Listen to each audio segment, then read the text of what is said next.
What's up YouTube? Welcome to PhD and Waves. In today's video, I wanted to come at you guys with a quick video. I wanted to give you guys a bunch of wave tips. I made a wave tips video in the past and a lot of you guys liked it. So I'm going to turn this into a series. So if you guys have any questions or if you want me to make a wave tips video on any topic, make sure to comment that down below in the comment section. So with that being said, let's jump into a couple wave tips that you guys should be doing to improve your 360 wave pattern or any wave pattern that you might have.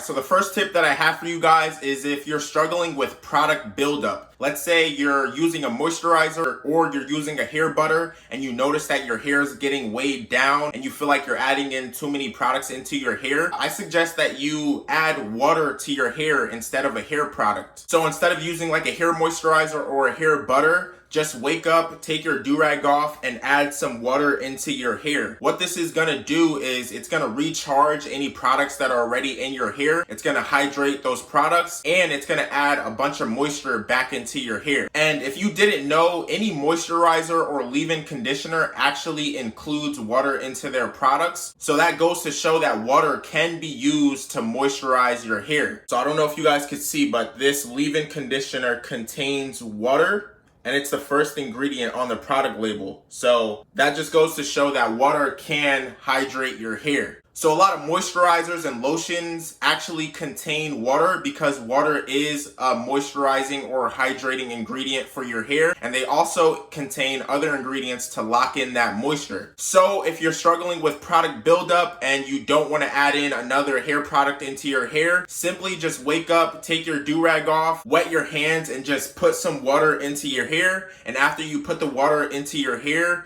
just put on a Durag back onto your head so your hair doesn't frizz back up and to keep your wave pattern laid down. Alright, so the second tip that I have for you guys is to purchase a trimmer. Let's say you go to the barber and you get a haircut and a week later you notice that your hairline is a little bit out of place. I suggest you purchase a trimmer just so your hairline stays fresh in between cuts. Sometimes your haircut isn't as fresh as it should be, but it's also not too bad that you have to go to a barbershop. But if you purchase a trimmer, you could just, line yourself up a little bit, make little adjustments in between haircuts, just so your haircut stays fresh and everything looks clean. This is gonna save you money because your haircut lasts longer and you don't always have to go in and out of a barbershop spending, $20, $30 on little adjustments to your haircut. For example, I purchased this trimmer on Amazon for $15 to $20 and I've saved so much money from just touching up my own hairline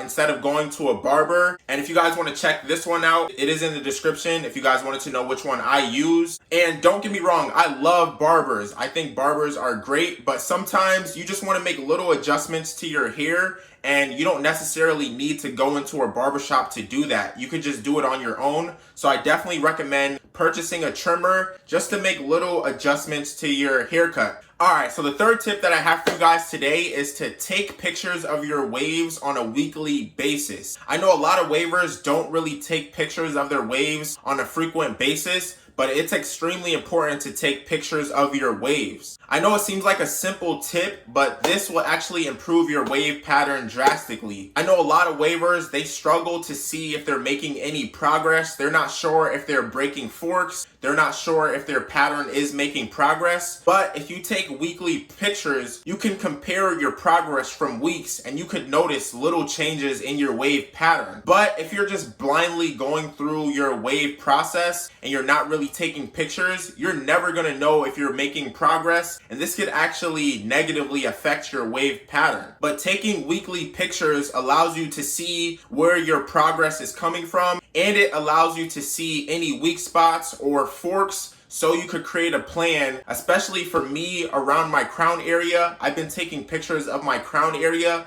and that alone has helped me improve my waves. Alright, so the fourth tip that I have for you guys is to invest in better products. If you're just using a grease pomade, your waves could be a lot healthier. There's so many products out there on the market that can specifically target any problems that you're having with your hair, but you simply just have to invest in your own waves. In the beginning of my wave journey, I was using lower quality products, and I noticed that my hair kept drying out, my hair was damaged. But once I started investing in my hair, I saw many improvements to my wave pattern. For example, I was using Cantu and I was using Murray's pomade, and I noticed that my hair was always dry. And that's simply because Cantu contains ingredients that dry out your hair. So as soon as I started investing in better products, I noticed that my hair started making improvements. And you have to understand that there's so many different products out there on the market. You just have to listen to your hair.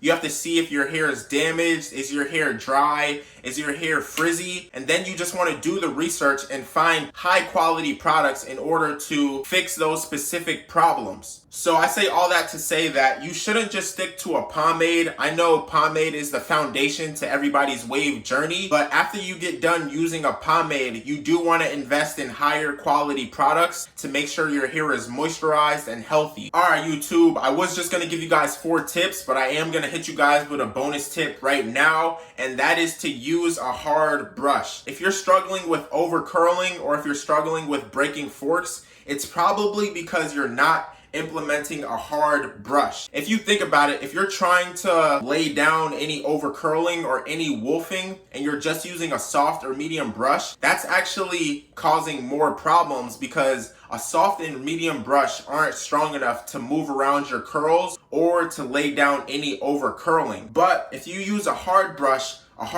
is strong enough to move any part of your hair, it's strong enough to lay down any over curling, and it's strong enough to break forks. You actually have to break your forks. It's not just gonna move on its own. You need a very hard brush in order to make those necessary changes to your waves. Alright YouTube, so those are the 5 tips that I have for you guys in today's video. Like I said in the beginning of the video, if you guys want me to make any tips videos on any topics, make sure to comment down below in the comment section and I'll definitely make a video for that. I am going to turn this into a series, so be sure to comment. I will make a video about it. So with that being said, thank you so much for watching today's video. As always, hit the like button, subscribe if you learned something new in today's video. Also, follow PhD and Waves on all social media platforms. I do have a lot of dope content on Instagram and TikTok, so you guys don't want to miss out on that stuff. And with that being said, I'll see you guys in the next video. What's up, wavers? Thank you so much for watching today's video. Make sure to head over to phdandwaves.com to grab your Durags, your brushes, and other wave products.